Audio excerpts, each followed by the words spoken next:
국회 사개특위 위원인 바른미래당 오신환 의원이 공수처법 패스트트랙 지정을 반대하겠다고 밝히면서 패스트트랙 합의안이 무산될 위기에 처했습니다. 이 때문에 김관영 원내대표는 오 의원을 교체하기 위한 절차에 돌입하며 내일로 예정된 사개특위와 정개특위 일정에도 차질이 예상됩니다. 자유한국당 의원 수십 명이 바른미래당 오신환 의원의 사개특위 교체를 받아주지 말라고 요구하며 문희상 국회의장을 항의 방문했습니다. 이 과정에서 한국당 의원들과 문장 사이에 몸싸움이 벌어졌고 성추행 논란까지 일었습니다. 김정은 위원장이 오늘 오후 러시아 블라디보스토크에 도착해서 현재 루스키 섬의 극동연방대학교 안에 호텔에 머물고 있는 걸로 알려졌습니다. 김 위원장은 내일 푸틴 대통령과 만나 한반도 비핵화 문제와 경제 협력에 대해 논의합니다. 북한의 대남 대미 업무를 총괄해온 통일전선 부장이 김영철 노동당 부위원장에서 장금철 통일전선부 부부장으로 전격 교체됐습니다. 하노이 회담 결렬에 책임을 물은 걸로 보입니다. 5.18 당시 공수부대 대대장이 시민을 향해 저건 죽여도 좋다고 지시하고 계엄군이 그 지시에 따라 시민을 사살했다는 내용이 담긴 문건이 JTBC 취재 결과 확인됐습니다. 전두환 신군부는 이 내용을 30년 넘게 감춰왔는데 발포 명령자 규명과 헬기 사격을 둘러싼 전두환 씨 재판에도 중요한 증거가 될 걸로 보입니다. 박근혜 전 대통령의 형 집행을 정지할지에 대한 심의가 이루어지고 있는 가운데 일부 보수 성향 유튜버들이 윤석열 서울중앙지검장 집 앞에서 협박성 방송을 했습니다. 검찰은 이르면 내일 박 전 대통령의 형 집행 정지 여부를 결정합니다. 정부가 6조 7천억 원 규모의 추경안을 짜서 국회에 제출하기로 했습니다. 미세먼지를 줄이고 산불을 막는 데 2조 2천억 원, 경기 살리기에 4조 5천억 원이 각각 투입됩니다. 화성시와 섬제부도를 연결하는 바닷길입니다. 밀물 때는 잠기고 지금처럼 썰물 때는 보여서 모세의 기적으로도 불리는데요. 문제는 물이 차올라 길이 막히면 섬 주민들이 고립된다는 겁니다. 관광자원과 섬 주민 생활권을 놓고 벌어지는 갈등의 현장을 밀착 카메라가 다녀왔습니다.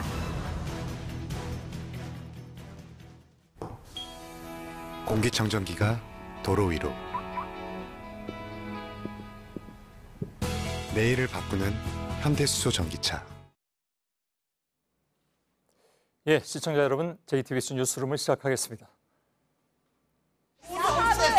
야합을 하기 위한 사보임을 하는 것을 어떻게 허가해 주십니까? 좀 안 해주시면 의장님 자퇴하세요. 전 세계 이런 무게 받습니까? 이게 대한민국 무게 받습니까? 그냥 가만히 있습니다. 예, 국회에서는 오늘도 곳곳에서 고성과 충돌이 이어졌습니다. 어제 여야 사당에서 합의안이 추인된 선거제와 공수처법 관련 패스트트랙을 놓고 예정대로라면 내일 표결에 들어가는데 사법개혁특위위원인 바른미래당 오신환 의원이 공수처법 처리에 반대하고 나서면서입니다. 그러자 바른미래당 김관영 원내대표가 오 의원을 사보임, 즉 교체하겠다고 밝혔고 바른미래당 내부는 물론 국회의장실에서까지 긴박한 상황이 벌어졌습니다. 김 원내대표의 입장은 잠시 후에 연결해서 직접 들어보도록 하겠습니다. 먼저 박소연 기자의 보도부터 보시겠습니다. 국회 로텐더홀에서 철야 농성을 벌인 자유한국당 의원 100여 명은 이른 아침부터 비상의원총회를 다시 열었습니다. 투쟁의 1차적인 목표는 잘못된 악법, 패스트트랙 3법을 저지하는 것입니다. 이후 한국당 의원들은 일제히 국회의장실로 움직였습니다. 정말 국회에 오랜 어른이시라면 이걸 막아주셔야 된다고 생각을 합니다. 국회 사법개혁특별위원회 위원인 바른미래당 오신환 의원의 사보임, 즉 교체를 국회의장이 허가해선 안 된다는 겁니다. 오 의원은 여야 사당이 추인한 선거제와 공수처 법안이 담긴 패스트트랙 지정 처리에 키를 쥐고 있습니다. 여기서 내가 여러분들 겁박에 의해서 내가 막 마음대로 내가 아니 겁박이 아니라 절대 아니에요 나는. 아니 겁박이 아니라 목에 칼이 들어와도 안 해. 문희상 의장은 한국당 의원들을 향해 이런 방식으로 결정한 사항이 아니라고 소리쳤습니다. 험악한 분위기 속에 거친 설전이 오갔습니다. 의장님 자퇴하세요. 의원직 사퇴부터 하세요 그럼. 문 의장이 나가려고 하자 한국당 의원들이 막아섰습니다. 대한민국 의원이 왜 의장을 못 믿게 만들어요? 못 믿겠단 말이에요. 일부 의원들은 국회 직원들과 몸싸움을 벌였습니다. 양해가 있어. 나오라고 뒤로. 저분들 나오시라고. 하면서 여러분요. 호소합니다. 밀지 마. 이게 대한민국에 맞습니까? 이게 대한민국이야. 30분간 진행된 항의 방문에 건강 이상을 호소한 문 의장은 현재 여의도 성모병원에서 치료를 받고 있습니다. JTBC 박순입니다. 보신 것처럼 한국당 의원들이 국회의장실을 점거하고 의장과 일부 의원들이 대치하는 상황에서 성추행 논란까지 불거졌습니다. 한국당은 문희상 의장이 이미자 자유한국당 의원을 성추행했다고 주장했는데 문 의장 측은 전혀 사실이 아니며 자해 공갈이라고 맞섰습니다. 그런데 이후에 한국당의 한 의원이 성추행을 강조하는 과정에서 한 발언이 더 큰 논란을 낳기도 했습니다. 조익신 기자입니다.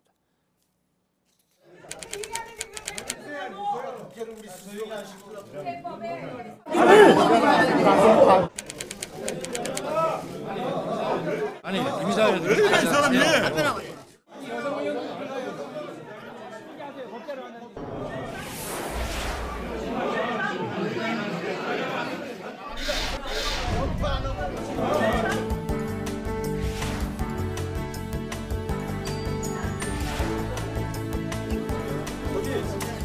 정말 결혼도 포기하면서 오늘 이곳까지 온 어떻게 보면 올드미스입니다. 못난 이미자 의원 같은 사람은 그렇게 모멸감을 주고 그렇게 조롱하고 바른미래당에 합의한 추인에도 불구하고 오신환 의원이 공수처법 패스트트랙 지정에 반대표를 던지겠다고 선언을 했습니다. 이 한 표로 인해서 패스트트랙이 무산될 위기에 처하면서 당 원내 지도부가 사개특위위원을 교체하려고 시도하자 유승민 의원 등 바른정당계 의원들이 몸으로 막아섰습니다. 결국 오늘 사보임계 제출은 못했습니다. 이로 인해서 갈등의 골은 더 깊어지고 있습니다. 정종문 기자의 보도입니다.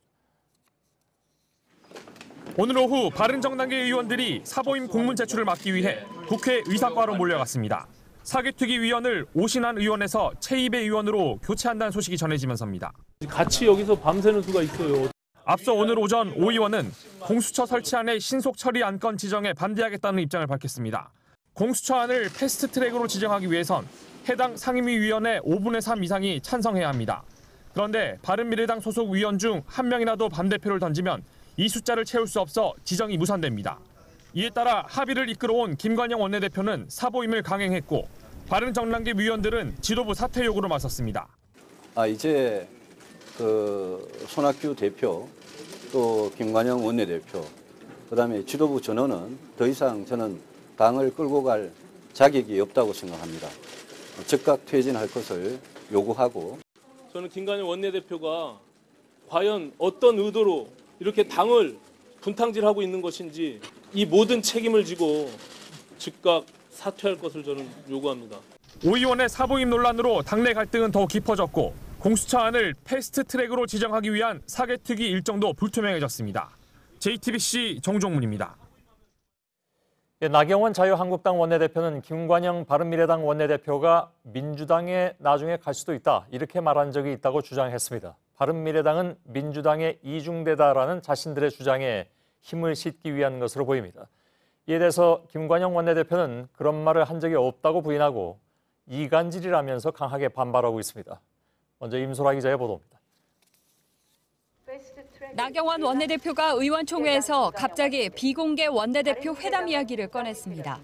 바른미래당이 끝까지 가겠냐는 질문에 김관영 원내대표가 민주당에 갈 수도 있다고 이야기했단 겁니다. 끝까지 갈 수 없을 수 있다. 이렇게 하고 본인 민주당 갈 수도 있다. 그러나 본인 소신이다. 이렇게 이야기했습니다. 나 원내대표는 이를 근거로 민주당과 바른미래당 지도부 야합이라는 새로운 주장도 제기했습니다. 범여권 세력의 야합이 마치 의회의 다수인 것처럼 한국당은 야3당을 민주당의 이중대라고 비난해왔습니다. 우리 당과 1대1 승부로는 도저히 승산이 없으니까 2중대, 3중대, 4중대를 만들어서 김관영 원내대표는 강하게 반발하며 불쾌감을 보였습니다. 패스트트랙을 막기 위한 공작 정치가 도를 넘고 있습니다. 바른미래당을 이간질시켜서 어떻게든 막아보려는 마지막 수를 모두 쓰고 있는데 나 원내대표가 발언의 본질을 왜곡한 거란 입장입니다. 나중에 민주당 갈 수도 있고 자유한국당 갈 수도 있다. 특히 거대 양당이 아닌 정당에게 민심 그대로의 최소한의 의석수를 보장해 주는 것이 김 원내대표가 강력 부인하는데도 민주당으로부터 지역구 군산에 무공천 약속을 받았다는 주장까지 나오고 있습니다. JTBC 임소라입니다. 예, 오늘 이렇게 여러 가지로 뉴스의 인물이 됐습니다. 김관영 바른미래당 원내대표를 직접 연결하겠습니다. 몇 가지 확인할 것도 있고 특히 이제 사보임 문제로 관련해서는 본인의 얘기를 좀 들어볼 것이 좀 있는 것 같습니다. 김관영 원내대표님, 오랜만에 인터뷰를 하게 됩니다. 이 이간질이라고 말씀은 하셨으나 저희가 그 김관영 의원과 원내대표의 인터뷰를 한다고 했더니 같은 당내에서도 아니 왜 김관영 원내대표하고만 하느냐, 바른정당계하고도 해야 된다라는 이견이 많이 나와서 저희가 이따가 이혜원 의원을 인터뷰할 예정입니다. 무슨 말씀이냐면 무슨 말씀이냐면 이간질이라고 주장은 하시나 이미 당내에서는 굉장히 좀 많이 이렇게 갈라서 있는 상태가 돼서 패스트트랙의 이 통과 여부와 관련 없이 당이 이게 깨지지 않겠느냐 하는 얘기들이 주변에 많이 나오고 있습니다. 어떻게 받아들이십니까? 네, 뭐 그런 우려가 있는 것도 사실입니다만은 저는 깨지지는 않을 것이라고 보고요. 어쨌든지 바른미래당이 오랫동안 추진해왔던 선거제도 개혁, 또 검찰 개혁에 관해서 부득이하게 합의 처리를 했으면 참 좋았지만 패스트트랙 절차를 거칠 수밖에 없는 것이 아쉽지만 이것이 완료되고 나면 다시 당이 단합할 수 있는 저는 계기가 될 수도 있다고 생각합니다. 예. 글쎄 반대편에서 어떻게 들을지 잘 모르겠습니다. 그건 이따가 이혜원 의원을 인터뷰하게 되면 좀 질문을 하도록 하겠습니다. 그 얘기 잠시 후에 하고요. 예, 오신환 의원을 만나 보셨다고 들었습니다. 그 사보임계를 제출하려다가 다시 말해서 교체를 하려다가 지금 당내 또 다른 쪽에 반대로 무산이 되는 그런 상황인데 오신환 의원을 직접 만나는데 어떤 말을 하셨습니까?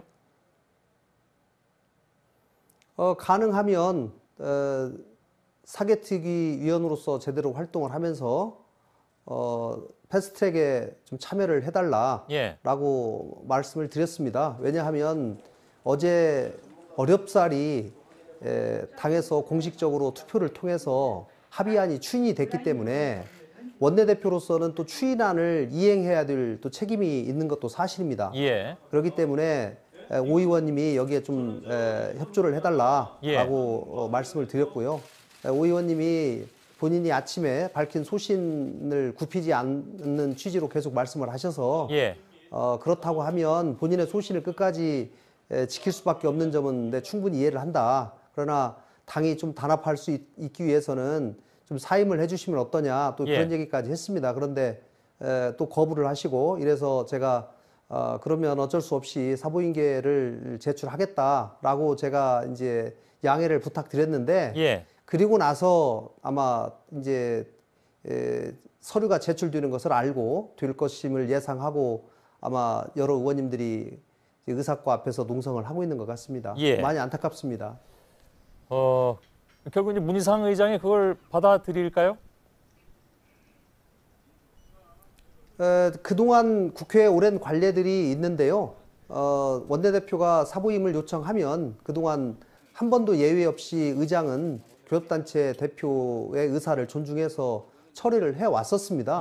알겠습니다. 그렇기 때문에 제출이 되면 저는 처리될 수 있다고 저는 생각합니다. 근데 상황이 이렇게 되니까 유승민 의원이라든가 바른정당계에서는 지금 김관영 원내대표에게 사퇴하라고 하고 있습니다.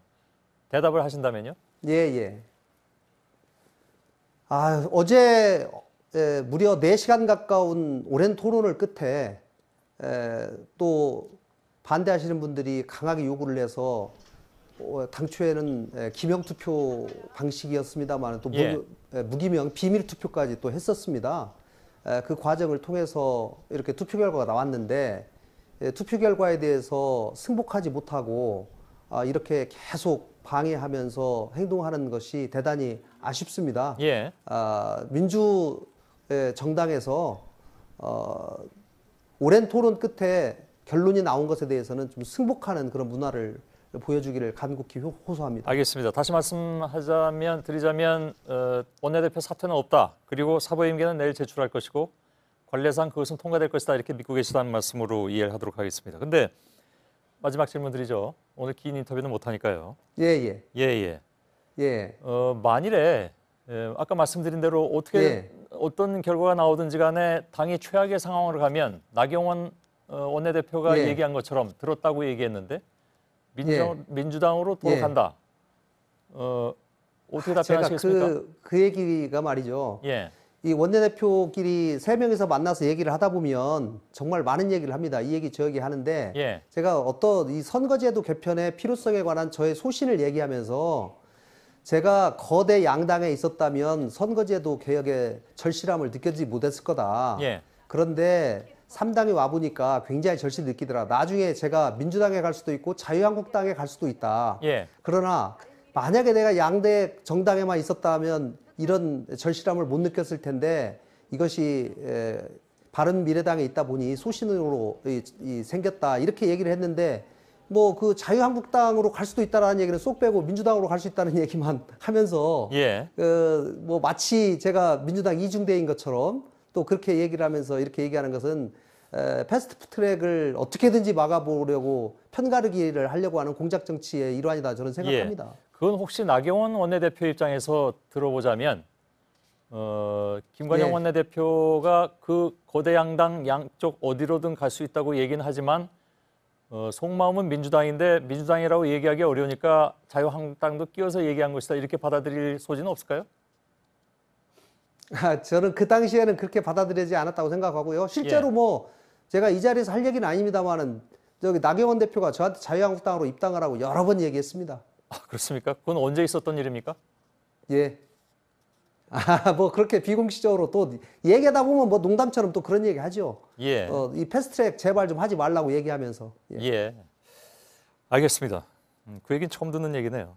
김관영 바른미래당 원내대표였습니다. 고맙습니다. 이따가 이혜원 의원 잠깐 인터뷰할 텐데 그 내용도 한번 시간 되시면 들어보시기 바라겠습니다. 고맙습니다. 감사합니다. 한국당 의원들은 어제에 이어서 오늘도 국회 본청에서 농성 중입니다. 취재기자 연결하겠습니다. 허진 기자가 나가 있습니다. 오늘도 거기서 밤을 새웁니까? 네, 한국당은 어제에 이어 오늘도 잠시 후 9시부터 이곳에서 철야 농성을 이어갈 예정입니다. 이 국회 본회의장 앞에 스티로폼 매트리스를 임시로 깔았고 이불 등 잘 수 있는 재료도 준비해 놨습니다. 한국당이 국회에서 철야 농성을 한 건 2009년 비정규직 법안을 놓고 대체한 이후 10년 만입니다. 어젯밤에도 일부 의원은 낮에는 정장 차림이었다가 이 밤에는 편한 차림으로 갈아입은 모습이 눈에 띄기도 했습니다. 이번 주말에는 장애 집회도 예고하고 있습니다. 강경하게 나오는 배경, 짤막하게 정리하자면 어떻게 될까요? 네, 한국당은 지난 주말에 이어 이번 주말에도 서울 광화문에서 대규모 장애 집회를 예고하고 있습니다. 한국당이 공식적으로 내세우는 이유는 문재인 정부의 실정을 막겠다는 겁니다. 하지만 최근 한국당에서 나오는 구호는 좌파 독재, 종북 정권과 같은 거친 표현입니다. 그래서 보수층을 최대한 결집시키려는 의도로 보입니다. 또한 여러 갈래로 나눠져 있는 보수 세력을 한국당 중심으로 재편하려는 의도로도 읽힙니다. 알겠습니다. 짤막하게 여기까지만 좀 듣겠습니다. 국회 로텐더홀에서 저 허진 기자가 전해드렸습니다. 허리가 아프다는 박근혜 전 대통령을 풀어줄지 여부에 대해서 검찰의 최종 결정이 이제 가까웠습니다.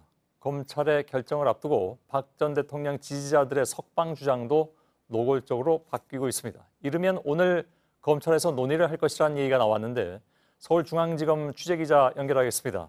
한민영 기자가 나가 있습니다. 자, 원래 오늘 결론이 나지 않겠냐 이런 얘기들이 많이 나왔습니다. 근데 아직까지는 얘기가 없는 상황이고요. 언제 최종 결정을 내리게 될까요? 네, 말씀하신 대로 당초 이르면 오늘 결론이 나올 걸로도 예상을 했습니다. 하지만 현재까지 심의위원회가 열렸다거나 이를 토대로 어떤 결과가 나왔다는 발표는 없는 상황입니다. 그래서 일단 내일쯤 심의위원회가 먼저 열릴 거라는 관측이 나오고 있습니다. 검찰은 아무튼 빨리 결정을 하겠다 이렇게 얘기를 했는데 논란을 피하기 위해서는 무엇보다도 이제 공정성 같은 것들이 크게 좀 화두가 될 것 같습니다. 여기에 대해서는 좀 만전을 기하고 있다고 보입니까? 네, 그렇습니다. 이틀 전 구치소에서 박 전 대통령을 직접 면담한 자료와 구치소의 의료 기록 등을 토대로 심의위원회를 엽니다. 특히 7명으로 구성된 위원회에는 의사를 포함해서 3명의 외부 위원이 들어가게 되는데요. 이들이 어떤 결론을 내리면 이걸 윤석열 서울중앙지검장에게 보내고 윤 지검장이 최종 결론을 내리는 그런 구조입니다. 예. 자, 그러면 최종 결정을 윤 지검장이 내린다면 혹시 심의위원회하고 윤 지검장하고 서로 다른 결론이 나올 수도 있습니까? 네, 기본적으로 그렇게 될 가능성은 거의 없다고 보시면 됩니다. 왜냐하면 심의위원회가 충분히 논의해서 내린 결론을 지검장이 받아들이는 그런 구조이기 때문인데요. 과거에도 심의가 내린 결론을 지검장이 뒤집은 사례는 없었다고 합니다. 예. 자, 지금 심의위를 여는 일정조차도 비공개라고 들었습니다. 이렇게 철저하게 보안을 유지하고 있는데 이유가 물론 있겠죠. 네, 아무래도 박근혜 전 대통령 사건이 정치적으로 매우 민감한 사안이고 또 일부 지지자들의 과격한 행동도 지금 좀 우려가 되는 상황입니다. 특히 검찰은 회의에 참석했던 외부 위원이나 검사가 누군지 알려지면 이들에 대해서 심리적 또는 직접적인 압박을 가할 거라는 우려도 하고 있는데요. 다만 결과가 나오면 이건 신속히 알리겠다 이렇게 밝힌 상태입니다. 예, 한 가지만 더 질문하죠.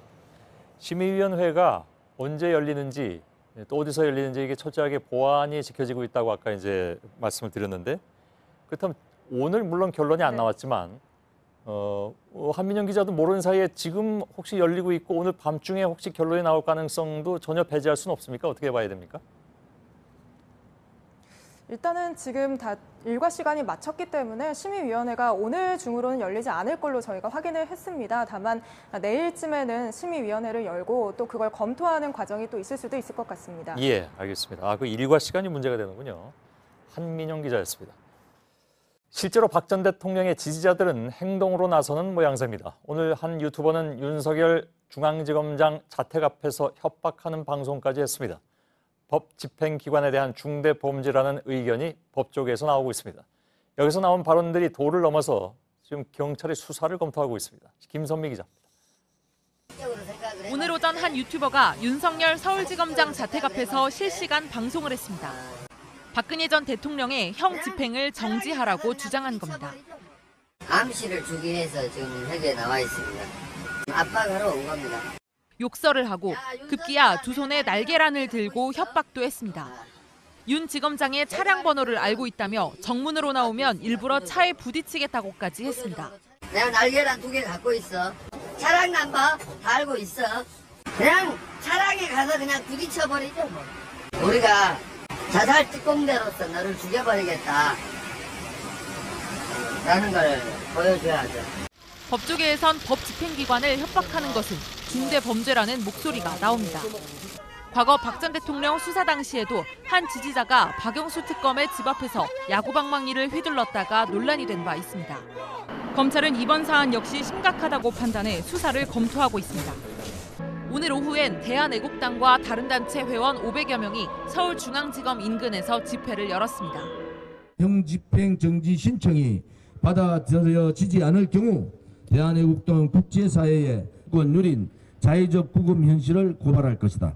그동안 박 전 대통령의 혐의를 부인해왔던 이들이 이젠 허리 디스크를 이유로 석방을 요구하고 있습니다. JTBC 김선미입니다.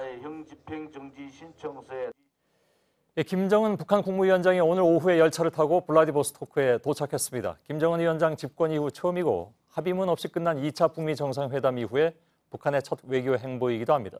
블라디보스토크 현지에 가 있는 김소현 기자를 연결하겠습니다. 자, 김소현 기자, 지금 뒤로 보이는 곳이 어느 곳입니까?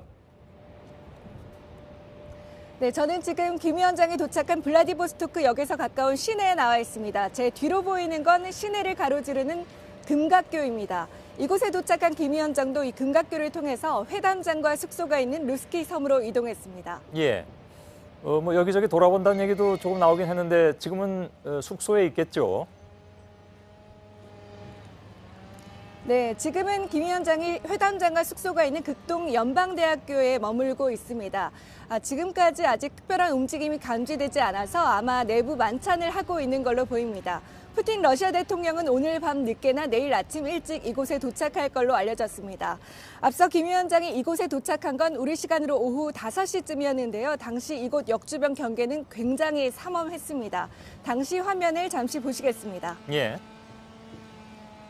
네, 현지 시간으로 오후 5시쯤 됐는데요. 이곳 블라디보스토크 역 앞은 도로가 완전히 통제됐습니다. 김 위원장의 전용차를 비롯한 북한 측 차량이 대기하고 있고 환영식이 열릴 걸로 보이는 레닌 동상 앞은 수많은 취재진들이 자리하고 있습니다. 네, 지금 5시 40분쯤 됐는데요. 김 위원장이 곧 도착할 걸로 보입니다. 원래 저희가 저 역 앞에서 대기를 하고 있었는데 지금 미리 허가를 받은 일부 외신을 제외하고는 저희가 이렇게 수백 미터 밖으로 밀려나고 있습니다. 예, 잘 봤습니다. 그 극동연방대는 회담장으로 지금 유력한데 혹시 그 안에도 들어가 봤습니까? 네, 오전에 루스키 다리를 건너서 극동 연방대 안에 있는 회담장 주변을 취재했습니다. 이 학교는 2012년 에이펙 회담을 위해서 지어졌고 이후에 캠퍼스로 활용되고 있는 곳입니다. 해안가를 건물들이 둘러싸고 있어서 보안에 아주 좋은 위치였습니다. 역시 잠시 보시겠습니다. 예. 제 뒤로 보이는 게 회담장으로 유력한 극동 연방대 건물입니다. 보시는 것처럼 경찰이 사방을 지키고 있는데요. 바로 옆에는 숙소로 쓰일 걸로 보이는 고급 호텔도 있습니다. 예, 역시 잘 봤습니다. 다 둘러본 모양이군요, 짧은 시간 내에. 그래서 내일 회담은 어떻게 진행이 되는지 혹시 윤곽이 나왔습니까? 네, 회담은 우리 시간으로 정오쯤에 열릴 예정입니다. 단독 회담, 확대 회담, 만찬 순으로 열립니다. 크렘린궁은 이번 회담이 한반도의 핵 문제 해법에 집중될 거라고 밝혔는데요. 실제로 이번 박러에는 대미 협상 라인인 이용호 외무상과 최선희 외무성 제1부상도 동행을 했습니다. 일본 NHK는 러시아 고위 관계자를 인용해서 푸틴 대통령이 육자 회담의 재개를 제안할 거라고 전했습니다. 또 러시아 측에서는 교통과 철도, 에너지 담당자와 극동개발 장관이 배석해서 지역의 경제 협력 문제도 논의할 걸로 보입니다. 예, 알겠습니다. 블라디보스토크 현지에서 김소현 기자가 전해드렸습니다. 잘 봤습니다. 자, 김 위원장은 오늘 새벽에 전용 열차를 타고 러시아 방문길에 올랐습니다. 중간에는 국경 지역인 러시아 하산역을 잠시 들렀습니다. 김일성의 집이라고 불리우는 박물관을 찾고 전용 열차 바퀴도 거기서 교체를 했습니다. 러시아 주민들이 전통 환영 행사를 열었는데 관습대로 빵을 한 조각 떼어 먹기도 했습니다. 주요 동선을 이지은 기자가 정리해드렸습니다.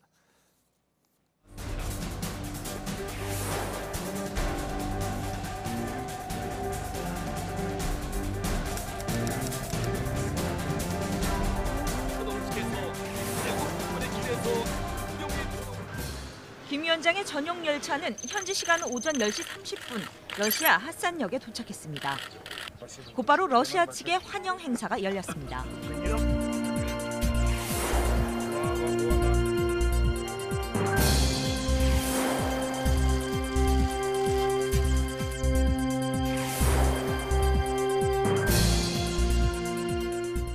(30여 년 전) 양국의 우호를 기념하기 위해 만든 것으로 아버지인 김정일 위원장도 종종 찾던 곳입니다. 김 위원장은 1시간쯤 머문 뒤 다시 블라디보스토크역으로 향했습니다. 다시 이따 뵙겠습니다.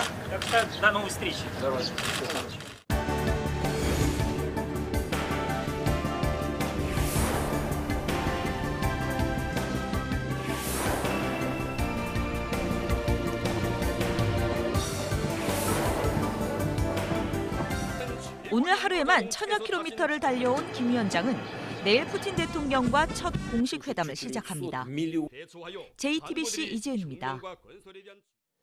예, 근데 이전 소식도 들어와 있습니다. 이달 초에 JTBC는 북한이 하노이 북미 정상회담 결렬의 책임을 물어서 대남 대미 협상 라인 교체 작업에 들어갔다고 보도된 바가 있는데 당시에 김영철 노동당 부위원장 겸 통일전선부장도 검열 대상이라고 전해드렸습니다.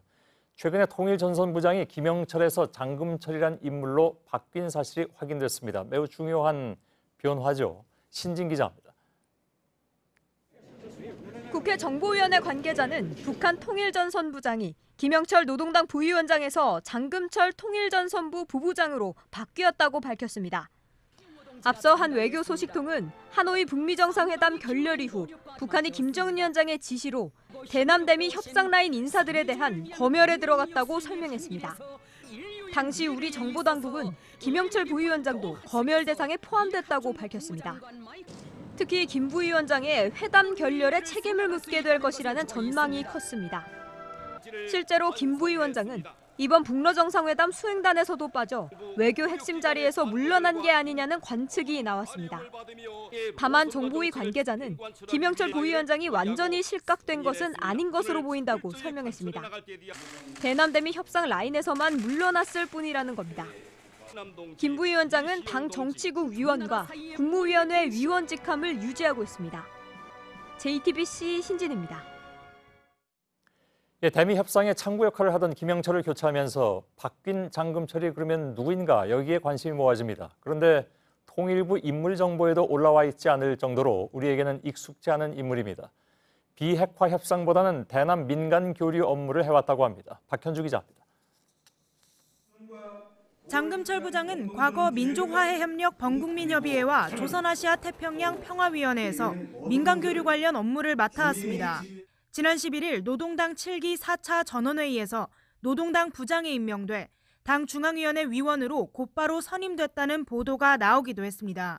장금철은 그동안 대남 민간 교류 활동의 담당자였던 것으로 그렇게 파악이 됐습니다. 물론 통일 전 총전부장이 되기 직전에 통전부부장 자리에 있었던 것도 보고를 받았습니다. 우리 측 민화협 관계자는 장 부장이 지난 2002년 부산 아시안게임 때 처음 방남했으며 남북 간 주요 행사에 몇 차례 참석한 바 있다고 밝혔습니다. 하지만 장금철이 50대 후반의 통전부 출신이라는 것 외에는 크게 알려져 있지 않습니다. 이런 가운데 김영철이 2선으로 빠지면서 대미 협상의 전면에는 이용호 최선희 라인이 나서게 됐습니다.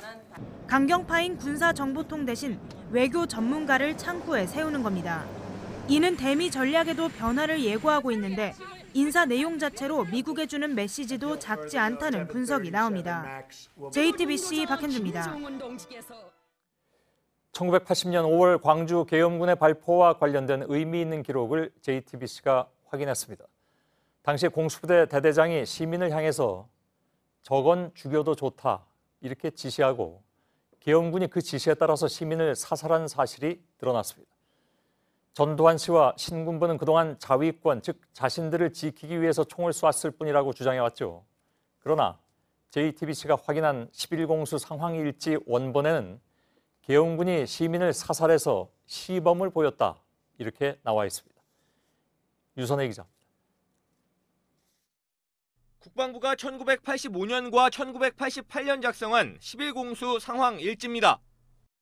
80년 5월 21일 오후 1시 상황 일부가 지워져 있고 이후 폭도들, 즉 시민들이 감히 도청을 향해 돌진해 오지 못했다고 적혀 있습니다. 80년에 작성된 원본에 지워진 부분이 남아 있습니다. 시민 한 명이 버스를 몰고 분수대를 돌아나가려 할 때 그 자리에서 사살, 폭도들 앞에서 시범을 보였다.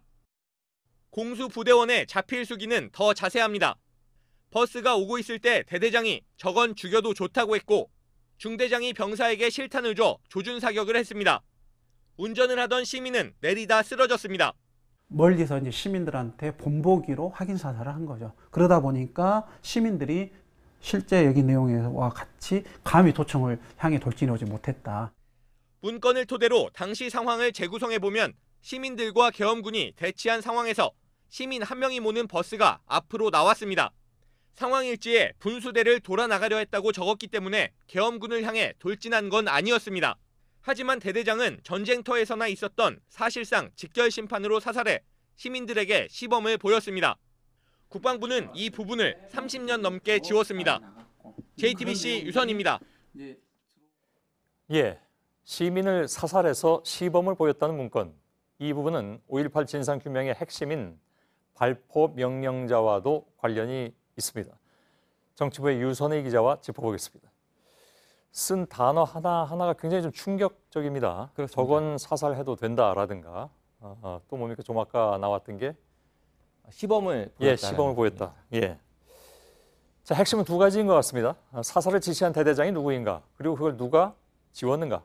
하는 문제죠? 네, 그렇습니다. 두 가지 사안 모두 정확히 누구다 이렇게 단정하기는 어렵습니다. 하지만 저희가 이번에 확인한 문건을 자세히 읽어보면 범인은 상당히 좁힐 수 있습니다. 예, 그렇습니까? 그러면 먼저 사살을 지시한 대대장부터 좀 좁혀볼까요? 네, 10일 공수 상황 일지에는 4개의 대대가 등장을 합니다. 예. 85년에 작성된 문건부터 보겠습니다. 도청 앞 분수대를 기준으로 해서 좌측방 3호, 금남호 6.1, 6.2, 우측 6.3대대가 경계하고 있다 이렇게 나와 있습니다. 예, 그러니까 그 4개의 대대 가운데 하나의 가능성이 크다는 그런 얘기죠? 네, 그렇습니다. 80년에 작성된 그 원본을 보면 좀 더 자세합니다.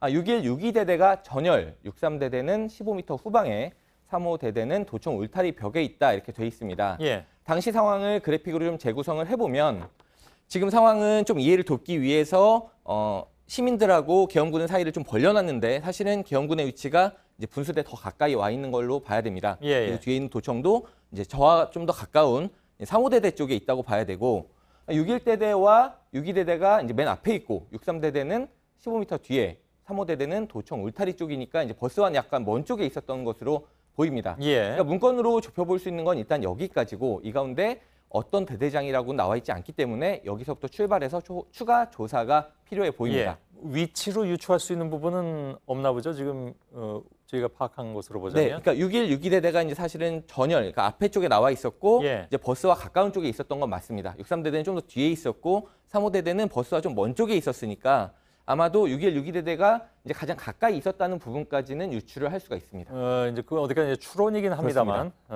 위치상으로는 그럴 가능성이 그래도 개연성이 좀 더 있다 이렇게 그러면 정리를 하겠습니다. 네. 물론 다시 말씀드리지만 확정은 물론 아니죠. 네. 조사를 해봐야 되는 거니까. 문건을 지운 사람, 이게 한 30여 년 동안 지워져 있다고 했는데 네. 그 지운 사람은 그러면 누굴까요? 그것도 좁혀서 생각해 볼 수 있습니까? 네, 시기와 수법을 보면 딱 일치하는 부분이 있습니다. 예.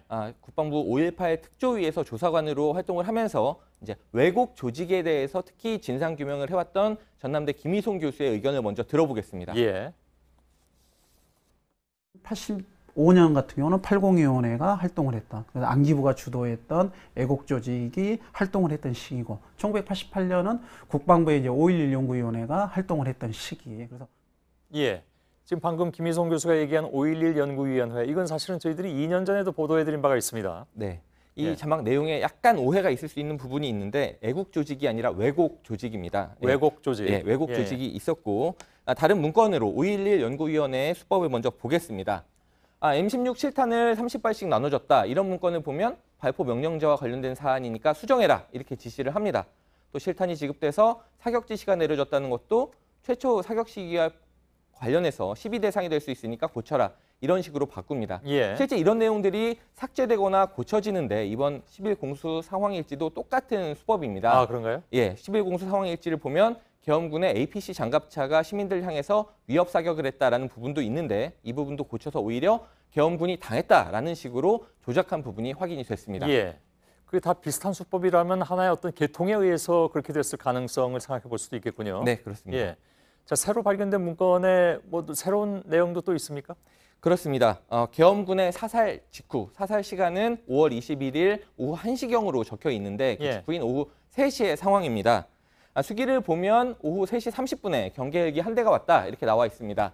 일지에도 24단과 교체할 예정이니까 헬기장을 확보하라고 돼 있고 근처 빌딩 옥상에 경계병력을 세웠다고 나와 있습니다. 예. 이 시간은 조비오 신부와 아놀드 피터슨 목사가 헬기 사격을 봤다라고 주장하는 시간과 바로 일치하는 부분입니다. 그렇군요. 네, 예. 헬기 사격을 둘러싼 전두환 씨의 재판에도 이 문건이 하나의 정황 증거로 작용할 가능성도 있습니다. 예, 알겠습니다. 잘 들었습니다. 유선희 기자였습니다.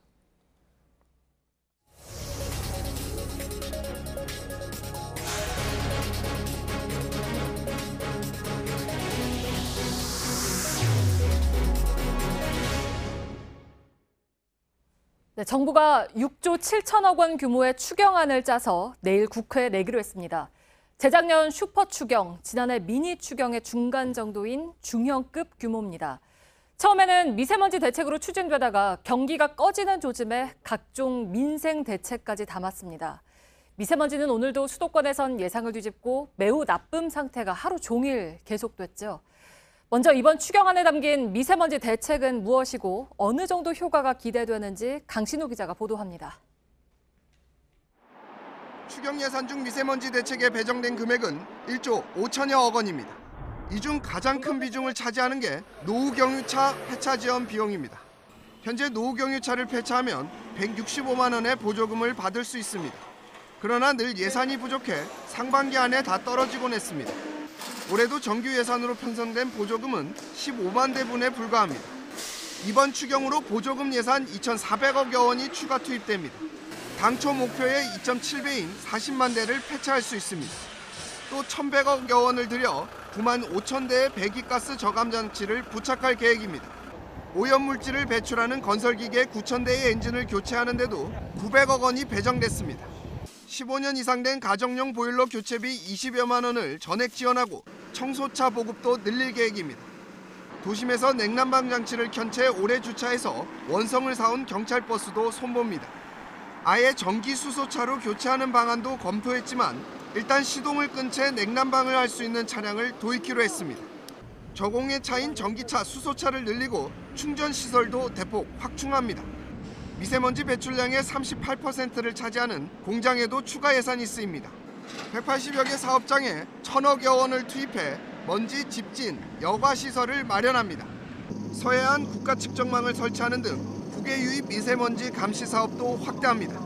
환경부는 이번 추경 예산으로 국내 미세먼지 배출량의 약 2%인 7,000톤을 줄일 수 있을 것으로 전망했습니다.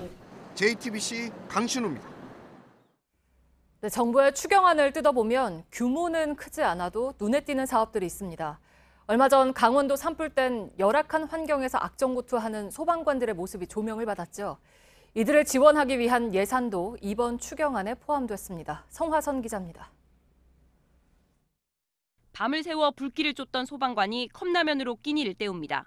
잠시 짬이 생겨도 쉴 곳이 마땅찮아 길바닥에 대기해야 합니다. 추경안에는 이런 열악한 처우를 개선하기 위한 예산이 포함됐습니다. 우선 소방관들을 위한 급식 차량 2대가 마련됩니다. 교대로 쉬고 샤워도 할 수 있는 회복 지원 차량도 따로 마련하기로 했습니다. 강원 산불을 계기로 산불 특수진화대 인력도 130명 넘게 늘립니다. 강풍이 부는 밤에 출동할 수 있는 헬기도 도입합니다. 고시원과 산후조리원에 스프링클러 설치도 지원할 계획입니다. 일자리 사업도 확대합니다. 특히 제조업과 자영업 침체에 일자리를 잃은 중장년층을 대상으로 한 사업이 많습니다. 창업을 준비하는 40, 50대 중 500팀을 뽑아서 평균 6천만 원을 지원할 예정입니다. 대기업을 나온 중장년층을 중소기업이 채용하면 매달 220만 원씩 넉 달간 지원받을 수 있습니다. 앞으로는 창업뿐 아니라 폐업도 나랏돈으로 지원합니다. 폐업 지원센터를 만들어 문을 닫는 소상공인들이 전문적인 상담을 받을 수 있게 하겠다는 겁니다. 추경안이 통과될 경우 전체 일자리 예산은 25조 원에 육박합니다. 직접적으로 만들어지는 일자리는 100만 개가 넘어갈 것으로 보입니다. JTBC 성화선입니다.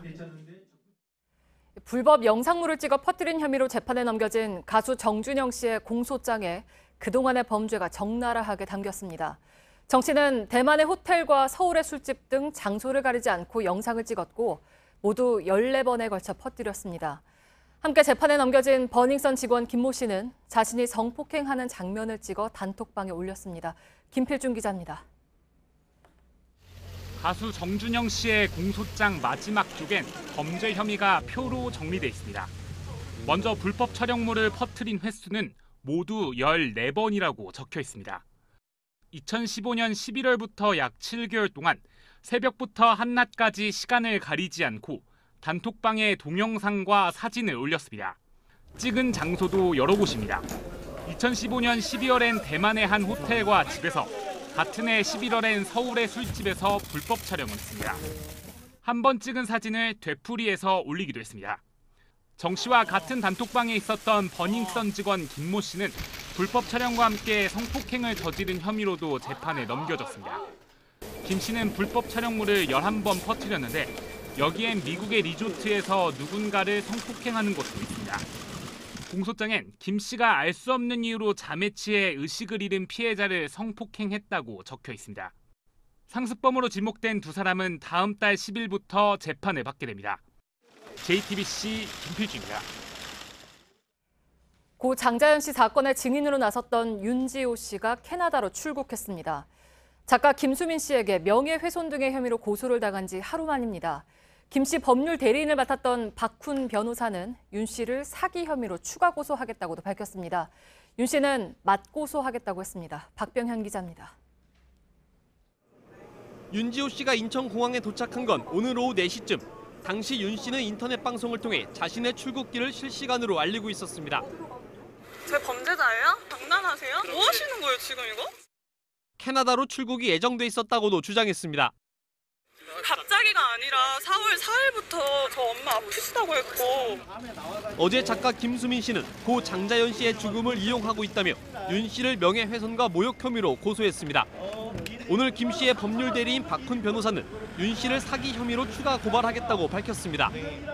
윤지호 씨는 장자연 씨의 죽음을 독점하면서 많은 후원을 받고 있습니다. 심지어 해외 사이트에서 펀딩을 하고 있을 정도입니다. 지난 19일 미국의 한 후원금 모집 사이트에 윤 씨 이름으로 만들어진 계정입니다. 고 장자연 씨 사건의 유일한 증인이라고 밝힌 윤 씨는 증언 이후 의문스러운 교통사고를 당했다고 언급합니다. 목표 모금액은 20만 달러로 지금까지 2만 달러 이상 모였습니다.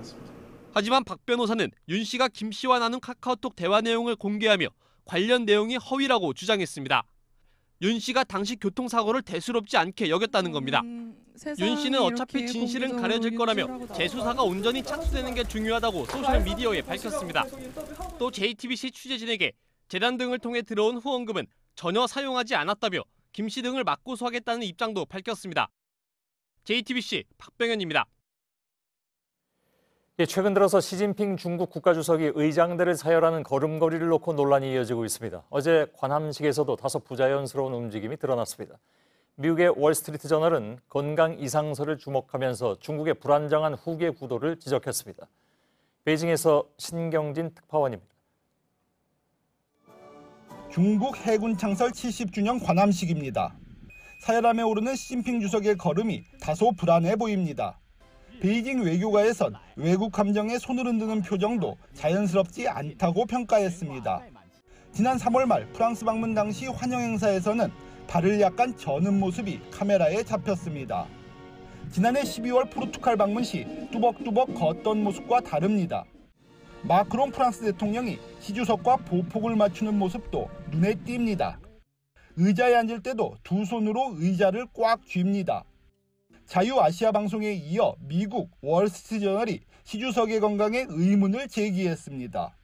유럽 순방 후 충칭시를 시찰할 때까지 보름여 동안 대외 활동을 자제한 것도 이 같은 추측에 힘을 더했습니다.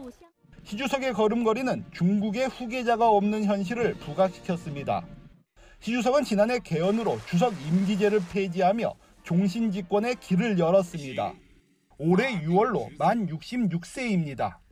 지난주 시 주석이 충칭 시찰에 후춘화 부총리와 천민얼 충칭 서기를 동행시키면서 후계 논의가 시작됐다는 외교가 분석도 나오고 있습니다. 베이징에서 JTBC 신경진입니다. 서울의 거리 한복판에서 소리를 지르고 허공에 손을 휘젓는 등 이상한 행동을 한 남성이 경찰에 붙잡혔습니다. 이 남성은 도로로 뛰어들다가 달리는 택시와 부딪히기도 했는데 알고 보니 마약을 투약한 환각 상태였습니다. 마약범들이 이젠 동네 거리에까지 나오고 있는데 당시 상황이 담긴 CCTV를 취재진이 입수했습니다. 조보경 기자입니다. 검은 옷을 입은 남성이 비틀거리며 도로 주변을 달립니다. 머리를 감싸쥐거나 양손을 허공에 휘젓는 등 알 수 없는 행동을 합니다. 길을 가던 사람들이 지켜보다 말을 걸어봐도 아랑곳하지 않습니다. 영화나 드라마 보면 빙의된 것처럼 혼잣말을 계속하고 혼자 막 뛰어다니고 도와드리겠다고 대화를 나눴는데 이제 의사소통이 되지가 않아서 급기야 이 남성은 달리는 택시에 뛰어들어 부딪혔습니다. 하지만 사고 뒤에도 계속 거리를 뛰어다녔습니다. 결국 이상한 사람이 있다는 신고를 받고 경찰이 출동했고 남성은 35살 A씨로 드러났습니다. 마약 검사 결과 필로폰 양성 반응이 나왔습니다. A씨는 경찰 조사에서 투약 사실을 인정했습니다. 인터넷을 통해 필로폰을 구해 호기심에 처음으로 투약해봤단 겁니다. 경찰은 A씨가 이전에도 마약을 한 적이 있는지 조사하고 있습니다. JTBC 조보경입니다.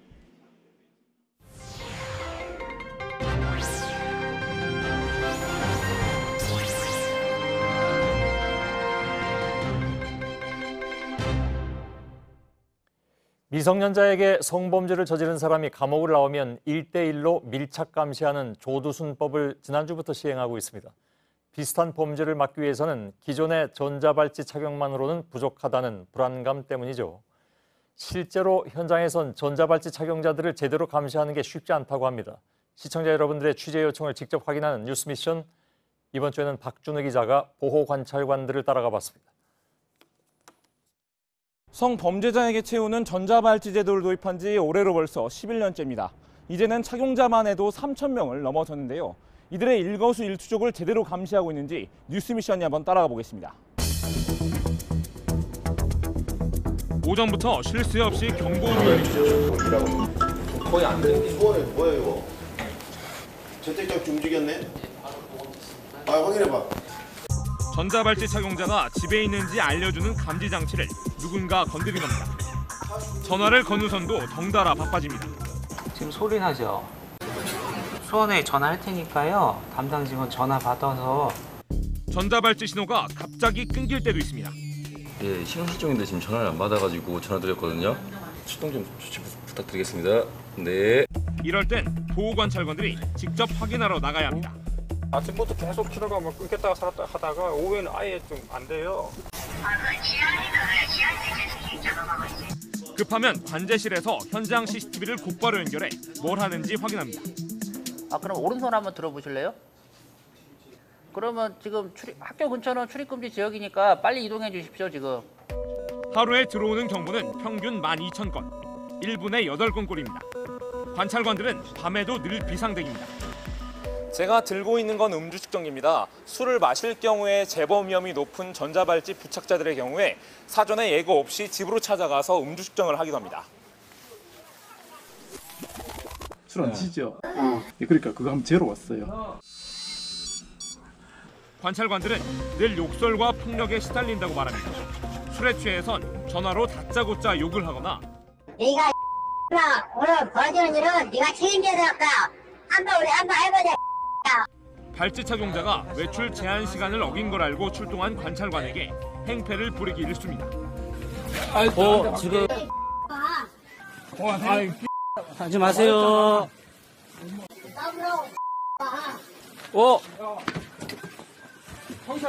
네. 관찰관 한 명이 관리하는 범죄자는 평균 16명에 달합니다. 사실상 밀착 감시가 어렵다 보니 언제 어디서 무슨 일이 터지진 않을까 늘 걱정입니다. 술을 마신 상태에서 성욕이 발생했는데 진짜 자기가 발찌 차고 있는 거를 그냥 알고 있으면서 그냥 이게 어떤 재범까지 가는 경우도 발생하기 때문에. 지난달에도 전북 군산에서 50대 남성이 전자발찌를 끄는 뒤 부인을 살해한 사건이 있었습니다. 전국 58곳에 보호관찰소가 있지만 혐오시설이란 인식이 박혀 인력을 늘리기도 쉽지 않습니다. 성범죄자들은 전자발찌 착용 기간이 끝나고 나면 또다시 범죄에 손을 댄 일이 많다고 합니다. 이른바 조두순법이 효과가 있으려면 전자발찌를 푼 이후에도 꾸준한 감시와 관리가 필요합니다. 부르면 달려갑니다. 뉴스미션 박준우입니다. 네, 우리나라 최초의 한글 소설 홍길동전은 허균이 쓴 걸로 알려져 있죠. 그런데 400년 전, 그러니까 허균이 살았던 그 시절에 한문으로 쓴 홍길동전이 발견되었습니다. 작가는 허균이 아니었습니다. 이 때문에 홍길동을 정말 허균이 만들어낸 게 맞는지에 대한 궁금증이 나오고 있습니다. 강나현 기자입니다. 너는 천첩의 소생, 나를 아버지라고 못 부른다. 아버지를 아버지라 부르지 못했지만 신출귀몰한 의적이 된 홍길동의 이야기. 조선시대 관직에 있던 허균이 신분사회로 얽힌 당시 시대의 부조리를 비판하며 쓴 한글 소설로 알려져 있습니다. 그러나 허균과 거의 같은 시기에 살았던 황희로라는 또 다른 관료가 약 400년 전인 1626년에 한문으로 쓴 글에도 홍길동의 이야기가 등장합니다. 본성 홍길동. 큰 도둑의 무리인 노혁의 원래 이름이 홍길동이고 명망 있는 집안이라는 점. 미천한 몸에서 태어나 거지처럼 고개를 숙였다는 부분이 오늘날 알려진 홍길동전과 비슷합니다. 조선왕조실록에도 실린 홍길동에 대해 당시 떠도는 이야기를 모아 쓴 글로 보입니다. 조선시대 중기 이식은 택당집을 통해 허균이 수호전을 본떠 홍길동전을 지었다고 언급한 적이 있습니다. 이 내용을 받아들여 그동안 허균을 홍길동전의 원작자로 추정했는데 같은 시기 다른 이의 한문 소설이 등장하면서 또 다른 해석도 제기되고 있습니다. 홍길동의 작자는 허균이다. 또는 최초의 한글 소설이다. 이런 것들이 잘못됐다는 것을 증명해 줄 수 있는 중요한 자료입니다. 이번 자료의 추가 발견은 홍길동전은 허균이 쓴 것이 맞는가? 그렇지 않다면 과연 누가 쓴 것인가라는 물음을 던지며 활발한 논쟁을 불러내고 있습니다. JTBC 강나현입니다. 퇴근길 소주 한 잔. 고된 하루 끝에 이 작은 위로마저 앞으로는 좀 부담스러워질지 모르겠습니다. 다음 달부터 소주 출고 가격이 오릅니다. 식당이나 술집에선 소주 한 병에 5,000원씩 받는 곳도 나올 걸로 보입니다. 얼마 전 맥주값도 올랐던 터라 이른바 소맥을 하려면 10,000원은 들게 되는 셈이죠. 왜 이렇게 술값이 자꾸 오르는지 이세누리 기자가 보도합니다. 맥주, 위스키에 이어 소주까지. 국내 1위 소주업체 하이트진로가 다음 달부터 참이슬 출고가를 올립니다. 병당 1,015.7원에서 1,081.2원으로 6.5% 인상합니다. 참이슬 가격이 오르는 건 3여년 만입니다. 회사는 재료 가격과 제조 비용 등이 올랐기 때문이라고 설명했습니다. 업계 1위 제품의 가격이 오르면서 롯데주류의 처음처럼 또 나머지 지역 소주 가격도 뒤따라 오를 전망입니다. 공장 출고가가 조금이라도 오르면 식당에서 파는 술값은 훌쩍 뜁니다. 통상 500원이나 1,000원 단위로 가격이 올라가기 때문입니다. 이미 소주 한 병에 5,000원을 받는 곳도 생겨났습니다. 맥주와 소주를 한 병씩만 시켜도 10,000원이 되는 셈입니다. 대형마트의 소주값도 조만간 100원가량 오를 것으로 보입니다. 올 들어 술값은 주종을 가리지 않고 들썩이고 있습니다. 맥주 시장 1위 오비맥주는 이달부터 카스 등 맥주 제품 출고가를 평균 5.3% 올렸습니다. 위스키 역시 국내 1위 업체 디아지오 코리아가 주요 제품 가격을 평균 8% 인상했습니다. JTBC 이세누리입니다. 지금의 김해공항을 확장하는 방식의 영남권 신공항 건설에 대한 논란이 3년 만에 다시 불붙었습니다. 오늘 부산, 울산, 경남의 시도지사와 국회의원들이 김해 신공항을 거부한다고 공식 선언했습니다. 하지만 국토부는 강행하겠다고 했습니다. 구석찬 기자입니다. 우리는 원한다. 부산, 울산, 경남 시도지사와 지역 국회의원들이 한자리에 섰습니다. 세 지자체가 함께 만든 동남권 관문공항 검증단의 최종 결과 보고를 듣는 자리입니다. 검증단은 기존 김해공항을 확장하는 방식의 김해 신공항은 문제투성이라고 결론 내렸습니다.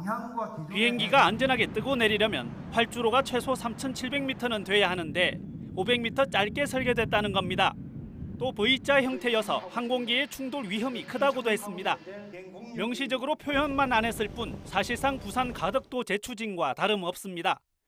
국토교통부는 즉각 자료를 내고 검증이 잘못됐다고 반박했습니다. 세계적인 전문기관 검토 결과 활주로 길이는 충분하고 비행기 충돌 위험이나 산을 깎아낼 필요도 없다고 밝혔습니다. 부산, 울산, 경남 단체장들의 이번 행동에 과거 거리상 가까운 밀양을 선호했던 대구 경북 지역의 여론이 다시 들끓고 있습니다.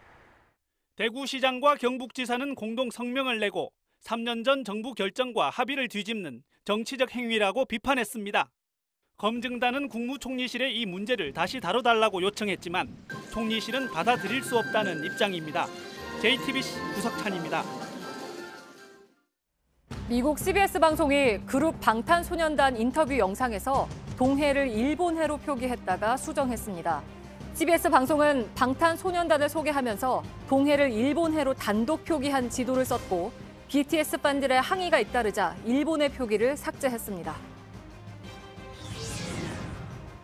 삼성전자가 2030년까지 비메모리 반도체 분야에 133조 원을 투자하고 15,000명의 전문 인력을 새로 뽑겠다고 밝혔습니다.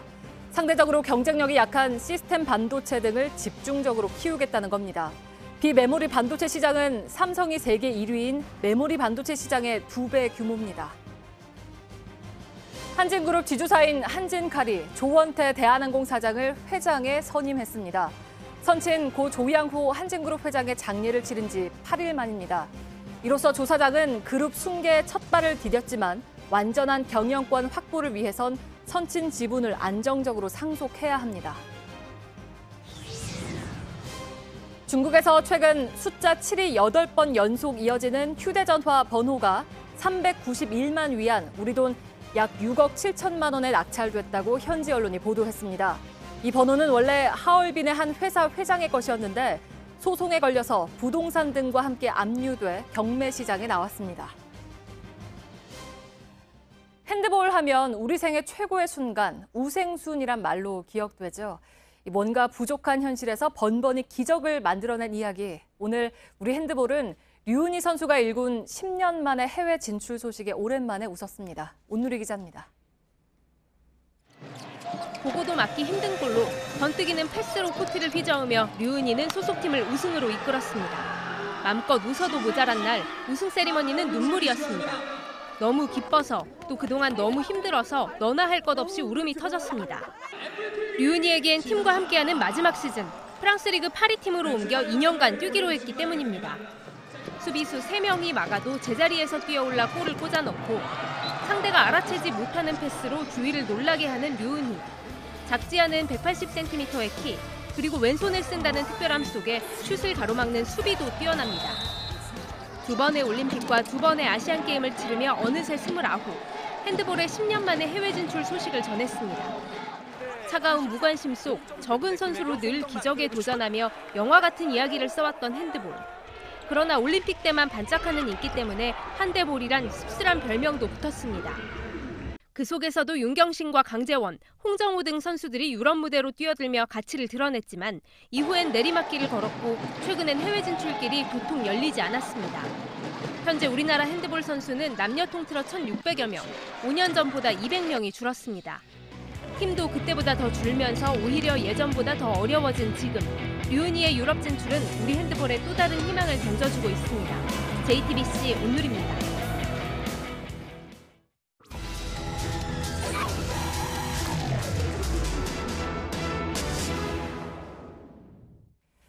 모세 기적이라고 불리는 도로가 있습니다. 섬과 육지를 연결하는 도로가 밀물 때는 물에 잠기고 썰물 때는 보이기 때문인데요. 유명한 관광지인데 최근 섬 주민들이 이 도로를 없애달라고 하고 있습니다. 일자 카메라 윤재영 기자입니다. 바다를 가로질러 놓인 길, 썰물 때가 되자 도로 위 바닷물이 서서히 빠집니다. 너무 신기하고 너무 좋았어요. 이곳은 경기 화성시의 섬 제부도입니다. 이 담 너머의 바닷길을 통하면 육지로 나갈 수 있는데요. 이 밀물일 때는 바닷길이 잠기고 썰물일 때는 열립니다. 지금은 이렇게 문이 잠겨 있지만 이제 몇 분 후면 이 길이 열릴 텐데요. 이 앞에 보시면 길이 열리기를 기다리는 차들이 줄을 서 있습니다. 길이 열린 건 오전 9시 15분쯤. 기다리던 사람들은 육지로 가려는 섬 주민들입니다. 9시부터 회의가 있는데 물 막혀서 못 나가가지고 5시 오늘 오후에 나갔어야 되는데 늦잠 자는 바람에 3시간 동안 기다렸더니 물이 열리길 바라고 있습니다. 섬과 육지를 오가는 버스는 매시 정각에 있습니다. 하지만 물에 잠겼을 때는 다니지 않습니다. 9시 15분이면 10시밖에 갈 수 없어요. 여기서 기다리고 저기서 기다리고 이틀 만에 오고 그래요. 인구 약 600명의 섬 제부도. 하루에 2번씩 길게는 8시간 동안 바닷물에 잠기는 길 덕분에 모세의 기적으로도 불립니다. 하지만 최근 주민들은 언제든지 다닐 수 있는 도로를 만들어달라고 요구하고 있습니다. 물이 막히면 여기는 암흑과 같은 그런 마을이에요. 대체 교통수단이 전혀 없습니다.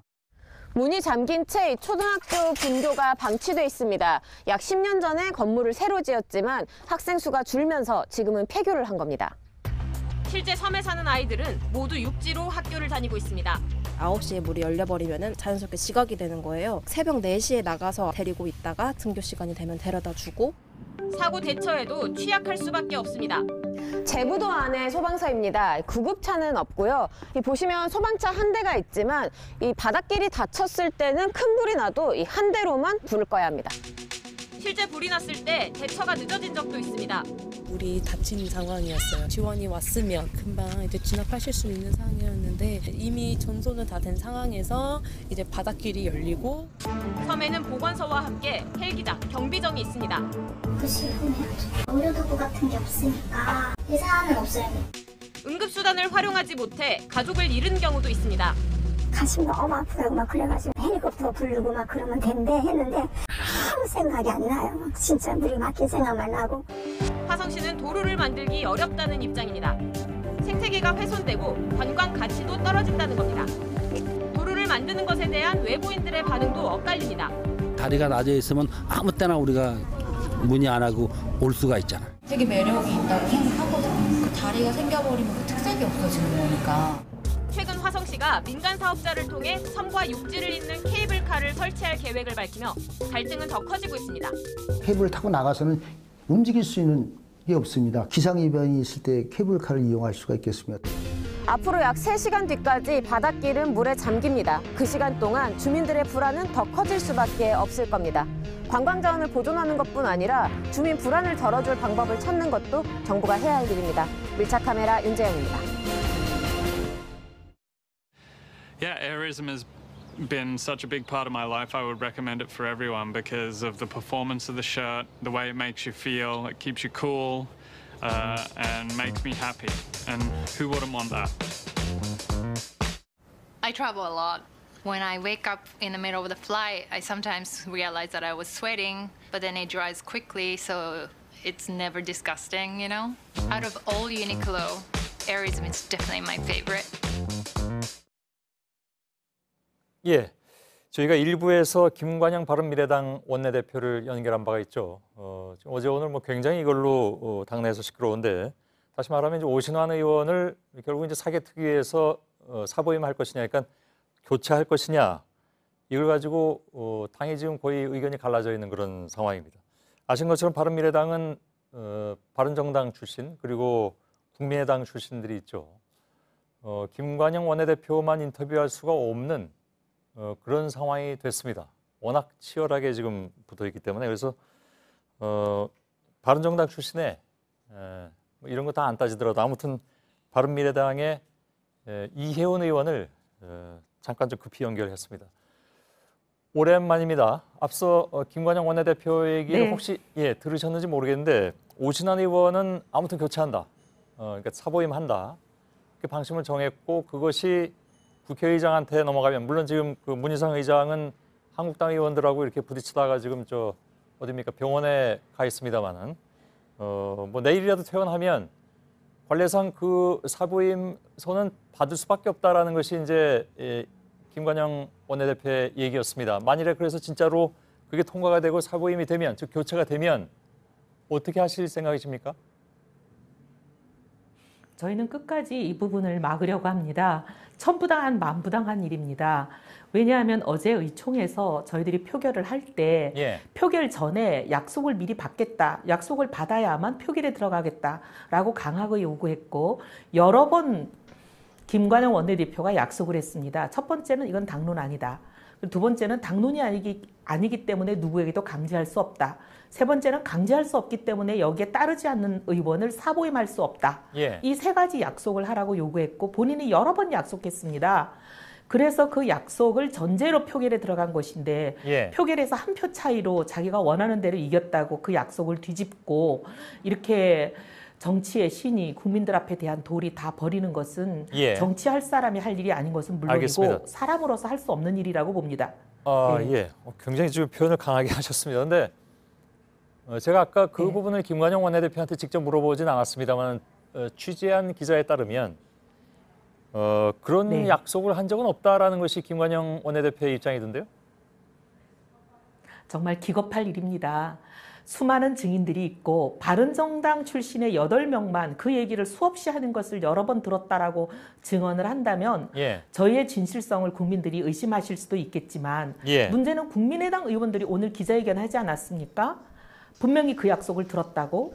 그러니 이거는 바른정당 출신, 국민의당 출신 모두 다 똑같이 그 약속을 들었다고 얘기하는데 국민들이 누구 말을 믿으시겠습니까? 아무튼 알겠습니다. 그런 식으로 손바닥을 하늘을 가린다고 되지 않죠. 다시 첫 번째 질문으로 돌아가겠습니다. 왜냐하면 중요한 문제이기 때문에요. 만일에 정말로 사보임계를 내고 국회의장은 그래 이건 뭐 여태까지 사보임계 낸 거를 국회의장이 안 받은 적은 없으니까 받아주겠다라고 해서 그게 아닙니다. 있습니다. 있습니까? 네, 정세균 의장 때 자유한국당이 김연아 의원이 바른정당 활동을 했다고 강제로 사보임을 시켰을 때 그 사보임계를 정세균 의장이 받지 않고 반려해버려서 김연아 의원은 국토위원을 2년간 무사히 잘 마쳤습니다. 그건 알겠는데요. 있습니다. 그건 알겠는데 상황을 그대로 다 대입해서 똑같은 상황이라고 보기 어려울 수도 있기 때문에 문희상 의장의 입장에서는. 그래서 아무튼 한국당 의원들도 네. 오늘 달려가서 그걸 막으려고 했는데 받으면 그다음에는 네. 어떻게 됩니까? 그래서 이 질문은 무엇과 바로 연결이 되냐면 혹시 당이 깨지는 게 아니냐라는 얘기들이 지금도 나오고 있어서 아까 김관영 원내대표는 그렇지는 않을 거라고 당이 생각한다고 이대로 했지만. 존립하기는 예. 네, 당이 이대로 존립하기는 어렵지 않겠나 하는 것이 저의 개인적인 생각입니다. 예. 오늘 여러 의원들이 원내대표 불신임을 얘기를 했고 원내대표가 즉각 사퇴해야 된다고만 촉구하고 있습니다. 원내대표에 대한 불신임도 불신임이지만 당 대표도 마찬가지입니다. 지금 재보궐선거 참패 이후에 불만이 가중되고 있는 상황이었는데 예. 진정한 사과, 반성 이런 거 없었고 다음 총선을 어떤 식으로 어떤 비전을 가지고 꾸려나가고 이기겠는지에 대한 그런 비전 제시가 전혀 없는 상황에서 어제 사건이 터졌기 때문에 이것은 폭거고 소속 의원들의 의견을 무시하고 예. 당론으로 반드시 결정해야 되는 당의 헌법도 무시하면서 이걸 당론 절차를 밟지 않아놓고 이제 와서는 마치 당론인 것처럼 여기에 따르지 않는 사람은 마음대로 사보임시키고 이런 독재가 없습니다. 예, 알겠습니다. 그래서 이런 상태로는 당이 가기가 어려울 것 같습니다. 예, 그 말씀은 물론 개인 의견이라고 전제하긴 하셨습니다만 당은 깨질 것이다 이렇게 본다는 말씀이신데 글쎄요, 그렇게 쉽게 될까요? 예, 뭐 지켜봐 주십시오. 예, 그럼 깨지면 그다음엔 어떻게 됩니까? 그러니까 개인 의견이라고 하셨으니까 개인에 국한시켜서 질문을 드리겠습니다. 만일에 그런 상황이 되면 이혜원 의원은 어떤 선택을 하실 겁니까? 저는 이 당을 지킬 겁니다. 왜냐하면 저희가 1년 전에 합당을 할 때 국민의당과 바른정당이 합당을 하면서 저희가 개혁적 보수, 합리적 중도가 다 하나의 당을 이룬다였습니다. 예. 그런데 당 분명히 합의하고 통합을 해놓고 통합하자마자 진보다 나는 그러니 뭐 진보로 바꿔달라라고 얘기하시는 분들이 계세요. 예. 근데 보수와 진보가 한 당을 한다는 건 불가능합니다. 예. 그래서 당의 창당 정신, 합당 정신에 동의하고 따르시는 분들은 남는 것이고 동의하지 않는 분들은 당을 나가셔야죠. 예. 아, 당은 지키되 그러니까 의견이 맞지 않는 사람들은 그럼 다른 당으로 가든가 그냥 하여간 당을 떠나라 이런 말씀으로 정리하면 되겠네요. 예, 그렇게 정리될 그렇게 정리하는 것이 순리가 아닐까 합니다. 예. 이게 어렵게 일이 꼬였을 때는 결국 무엇이 옳은가, 무엇이 순리인가로 돌아갈 수밖에 없다고 생각합니다. 뭐 아시는 것처럼 근데 지금까지 나온 얘기는 예를 들면 다시 한국당으로 가는 사람들도 있을 것이다라는 얘기도 나오고 있습니다. 거기에 대해서는 그럼 어떻게 생각하십니까?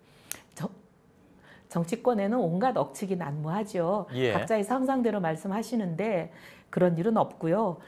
그다음에 사전에 뭐 한국당하고 지금 발을 같이 맞추는 걸 보니까 뭐 사전에 공모하거나 협의한 거 아니냐 하시지만 그렇지 않고 예. 서로의 생각이 비슷한 사람들은 같은 결과를 내는 것 같습니다. 그런데 저희는 대한민국을 위한 일이라면 누구랑도 손을 잡겠다는 열려 있습니다. 예, 알겠습니다. 굉장히 양쪽이 좀 이렇게 좀 치열하게 논쟁을 하고 있어서 이게 어떻게 될지 좀 귀추가 상당히 주목되는 그런 상황임에 틀림이 없는 것 같습니다. 오늘 일단 김관영 원내대표도 아까 인터뷰를 해서 반론 차원에서라도 좀 모셔야 되겠다 싶어서 이혜원 의원을 모셨고 말씀 잘 들었습니다. 의원님 고맙습니다. 네, 감사합니다. 예. 네, 김무성, 홍문종 의원을 비롯한 69명의 국회의원이 박근혜 전 대통령을 석방시켜달라는 청원서를 검찰에 제출했습니다. 청원서에는 독일 나치 당시 아우슈비츠를 묵인했던 게 박 전 대통령에 대한 폭력을 묵인하는 것과 같다는 주장까지 담겼습니다. 궤변이라는 비판이 나왔습니다. 박유미 기자입니다. 홍문종 의원 등 이른바 친박계뿐 아니라 김무성 의원 등 비박계까지 이름을 넣은 청원서가 오늘 서울중앙지검에 제출됐습니다. 대부분의 한국당 의원들이 형 집행정지를 요구하고 있으므로 대통령께서 꼭 형 집행정지가 이루어질 수 있도록 청원서에는 전직 대통령들의 사례에 비춰봤을 때 박 전 대통령에 대한 대우가 형평성을 잃었다는 취지의 내용이 담겼습니다. 그러면서 독일 나치 당시 아우슈비츠를 묵인했던 편견이나 박 전 대통령을 향한 잔인한 폭력을 묵인하고 있는 대한민국 현실이나 한치도 다를 바 없다고 주장했습니다. 강병원 민주당 원내대변인은 헌법을 파괴하고 국민주권을 사적으로 사용했던 전직 대통령을 나치에 희생당한 유대인과 비교하는 것 자체가 어불성설이라고 비판했습니다. 청원서에는 김무성 의원 등 한국당 의원 66명과 친박계인 무소속 서청원 이정현 의원, 대한애국당 조원진 의원 등 69명이 이름을 올렸습니다. 이 밖에 좌장벽인 김무성 의원은 탄핵 정국에서 함께 탈당했다 복당한 의원들에게도 편지를 보내 형 집행정지는 국민통합과 화합이라는 대승적 차원에서 이해되고 받아들여져야 한다며 힘을 보태달라고 호소했습니다. 친박계 의원들은 국회에서 차례로 기자회견을 열고 박 전 대통령의 석방을 촉구했습니다. JTBC 박유미입니다. 네, 바로 팩트체크 하겠습니다. 박근혜 전 대통령의 석방을 요구한 의원들이 한 목소리로 형평성을 주장했습니다. 이렇게 오래 구금한 전직 대통령이 없다는 겁니다. 전두환, 노태우, 분사내란죄, 무슨 뇌물죄, 어마어마한 걸로 그분들이 몇십 년씩 받았어도 2년을 넘긴 적이 없거든요. 형평성의 문제도 말이 안 되는 거다. 네, 오대영 기자, 2년 넘게 구금한 적이 없다는 게 사실입니까? 정확하진 않지만 아주 틀린 말도 아닙니다. 저희가 총 구금 일수를 한번 세봤는데요. 네. 전 씨와 노 씨는 1995년 말부터 1997년 말까지 각각 751일, 768일 구금됐습니다. 박 전 대통령은 2017년 3월 31일부터 오늘까지 755일간 구금 중입니다. 네, 이렇게 구금 일수를 보면 비슷비슷한 것 같은데 이 숫자만으로 형평성을 비교할 수가 있는 건가요? 형평성 비교는 어렵다고 저희는 봤습니다. 네. 전 씨, 노 씨의 경우에는 사법적 판단이 완전히 끝나기 전에 구금이 풀어진 게, 그러니까 석방된 게 아니었습니다. 반면에 박 전 대통령은 한 개 혐의만 형이 확정이 됐습니다. 20개 혐의에 대해서 지금 다투고 있습니다. 그래서 기결수 구금일, 다시 말해서 확정 판결 뒤에 얼마나 형을 살았는지를 살펴보면 전 씨, 노 씨는 250일, 박 전 대통령은 오늘까지 8일째입니다. 네, 근데 전 씨는 무기징역, 그리고 노 씨는 징역 17년이었잖아요. 결과적으로 보면 250일, 그러니까 다 합쳐서 2년 정도밖에 구금되지 않았다라는 건데 그래서 좀 상당한 특혜다라는 비판이 지금도 나오고 있는데요. 왜 그런 특혜를 지금은 안 주냐, 이런 소리로밖에 들리지 않는데요. 네, 그렇습니다. 특히나 재판의 여건이 다르기 때문에 비교하기가 상당히 어렵습니다. 재판 기간을 한번 보겠습니다. 네. 전 씨, 노 씨 사건은 1년 2개월에서 4개월 만에 3심까지 끝났습니다. 박 전 대통령 사건은 2년 가까이 진행 중입니다. 박 전 대통령은 아예 재판을 거부하고 있습니다. 전 씨, 노 씨는 공판을 한 차례 거부했다가 곧바로 출석을 했지만 박 전 대통령은 2017년 10월 이후에 단 한 번도 재판정에 나타나지 않고 있습니다. 네, 그러니까 재판이 좀 길어진 이유 중에 하나가 바로 이런 재판 거부 때문이었잖아요. 이런 맥락을 따지지 않고 형평성을 말하기는 좀 어려워 보이는데 정치권에서는 이명박 전 대통령하고 형평성을 맞춰야 한다, 이런 주장도 나온다면서요? 네, 그런 주장은 김무성 의원이 했습니다. 지난 22일에 동료 의원들에게 이런 편지를 보냈습니다. 네. 그 내용 중에 형 집행정지 상태인 이명박 전 대통령, 김경수 경남지사와 형평에 맞지 않다는 내용이 담겨 있습니다. 두 사람도 풀려났으니까 박 전 대통령도 석방해야 된다, 이런 주장입니다. 네, 근데 이제 두 사람은 형 집행정지가 아니라 보석 상태이고 그리고 신분도 다르지 않습니까? 그렇습니다. 형 집행정지와 보석은 전혀 다른 개념이라는 걸 네. 여러 차례 보도를 통해 설명을 드렸습니다. 주체와 대상, 법적인 근거가 이렇게 전혀 다르기 때문입니다. 네, 알겠습니다. 팩트체크 오대영 기자였습니다.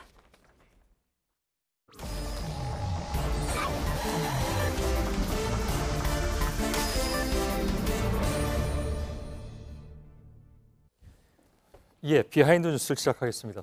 박성태 기자가 나와 있습니다.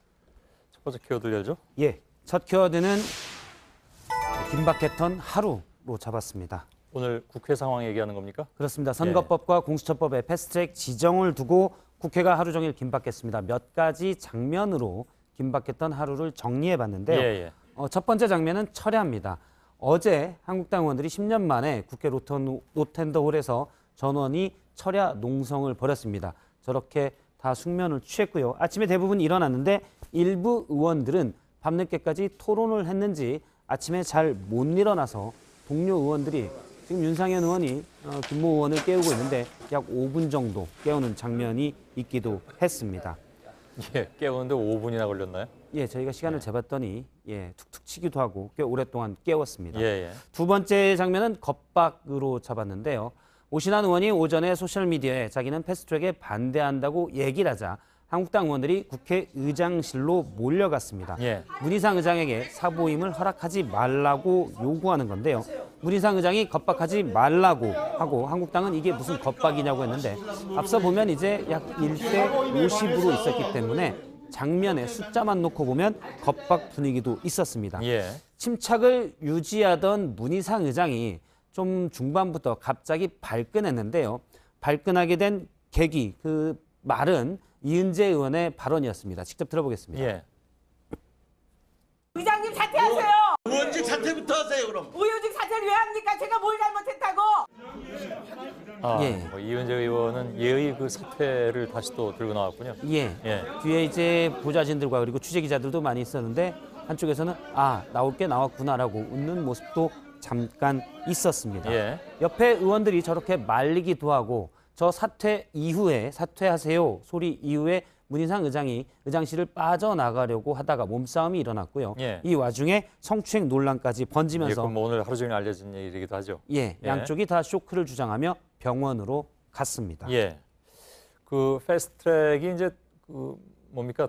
국회 선진화법에 흔히 얘기하는 그 당시에 뭐 동물국회라는 얘기도 나왔었고 조폭국회 뭐 이런 얘기도 나왔었는데 그걸 막자고 만든 게 이제 국회 선진화법임에 틀림이 없는데 어쨌든 오늘은 뭐 몸끼리 부딪히는 것도 좀 있긴 있었고 뭐 과거하고 비교할 수는 없는 거지만 그렇습니다. 그런 상황이 있었던 것 같습니다. 꽤 오랫동안 몸싸움이 좀 없었다가 오늘은 문희상 의장과 한국당 의원들 간의 부딪힘이 좀 있었습니다.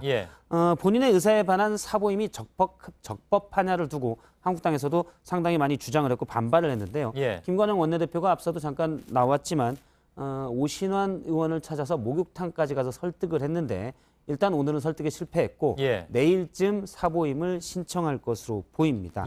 하루 종일 긴박하다 보니 사소한 실수들도 좀 있었는데요. 한국당에서 기자들에게 오후 3시 18분에 메일을 하나 보냈는데 문희상 국회의장의 이미자 의원 성추행 관련 사진이라고 해서 보낸 메일입니다. 이런 식으로 당했다 뭐 이런 사진이었는데요. 그런데 사진을 보면 다른 사진이네? 그렇습니다. 황교안 대표가 얼마 전 강원도 산불 현장을 방문했던 사진이 올라가 있었습니다. 그래서 한국당 출입 기자들이 이게 무슨 성추행 장면이냐라고 실소를 했는데 1분 뒤에 저 사진이 제거된 메일이 다시 올라오게 됐습니다. 뭔가 긴박함을 나타내준 장면이었다고도 볼 수 있습니다. 아무튼 뭐 오늘 하루 종일 좀 정신이 없었습니다. 두 번째 키워드를 보죠. 두 번째 키워드는 너무 나간 트라우마로 잡았습니다. 이건 어떤 얘기입니까? 한국당 이미자 의원이 문희상 국회의장이 성추행을 해서 정서적 쇼크를 받았다라고 주장을 했는데요. 한국당에서 이를 규탄하는 비상의원총회를 열었었습니다. 그런데 이 자리에서 이채익 의원이 이미자 의원을 두둔한다고 한 발언이 조금 도를 넘어서 한국당 내에서도 비판이 나왔습니다. 잠깐 들어보겠습니다. 짧게 전해드리긴 했는데 그 뒷얘기가 더 있는 모양이군요. 저도 좀 키가 좀 작습니다. 키 작은 사람은 항상 그 어떤 자기 나름대로 그 트라우마랄까 좀 열등감이 있다고요.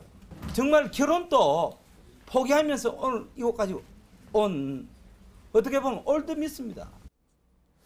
이건 조금 너무 나가긴 했다 이런 평가를 받을 수밖에 없군요. 그렇습니다. 이채익 의원의 발언이 꽤 오랫동안 계속되자 이채익 의원 한 번에 이런 말도 합니다. 내가 좀 과하게 얘기하겠다라고 하면서 하자 한국당 의원들끼리 뭐 적당히 해요, 적당히 라면서 오히려 한국당 의원들이 말리는 모습도 연출이 됐었습니다. 정말 과한 얘기가 나올까 봐.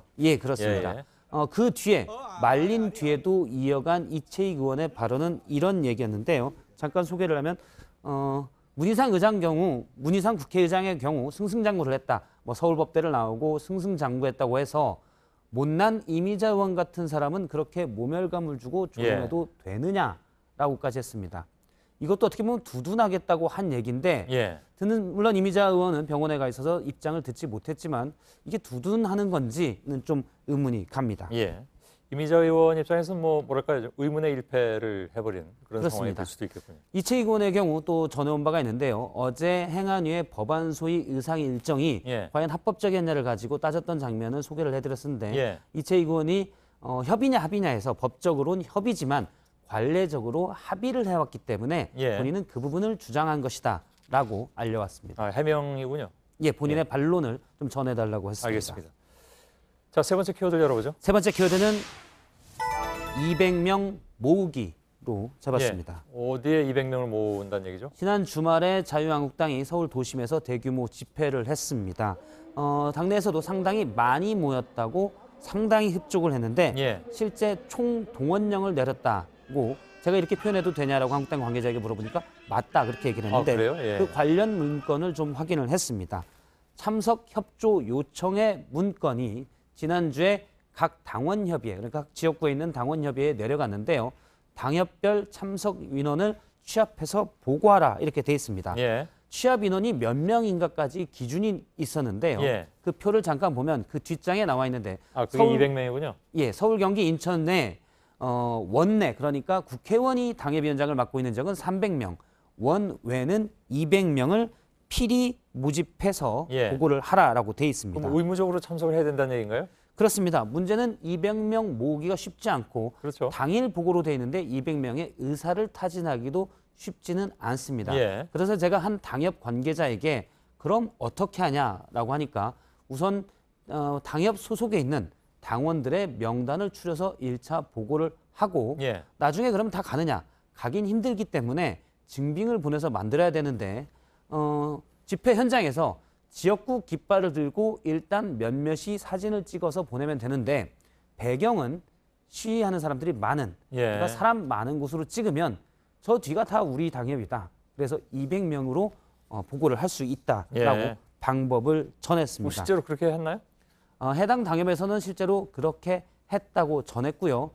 실제 집회나 시위 현장에 가면 물론 같은 지역끼리 알아볼 수 있게 깃발을 드는 곳도 있지만 어느 지역에서 왔다, 어디 당협이다 이런 것들이 많이 있는데 내가 우리 당협에서 집회에 참여했음을 알리기 위한 그리고 숫자까지 좀 사진을 찍어서 증빙하기 위한 수단도 된다고 당협 관계자가 밝혔습니다.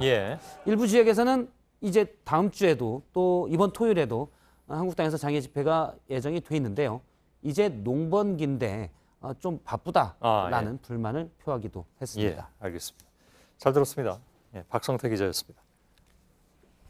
네, 내일은 낮부터 중부지방을 중심으로 비가 오면서 전국의 낮 최고 기온이 오늘보다 5도 안팎 내려가 평년 기온을 되찾겠습니다. 예상 강우량은 중부지방은 5에서 30mm, 남부는 빗방울이 떨어지는 정도겠고 비는 강한 바람과 천둥, 번개를 동반할 전망입니다. 충남 지역은 대기 정체로 초미세먼지 농도가 오전 한때 높을 거라는 예보입니다. 내일은 다른 지역은 괜찮은 모양입니다. 자, 끝나고 소셜 라이브를 진행하도록 하겠습니다. 박근혜 전 대통령의 형집 행정지 문제 오늘 결론이 못 났는데 어떻게 돼가고 있는지 두 기자가 나와서 설명을 해드리겠습니다. 저희들은 내일도 최선을 다하겠습니다. 여러분 고맙습니다. Why should we quarrel ever? Why can't we be enough clever never to part?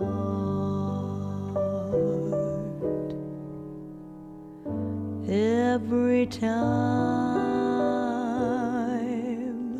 we say goodbye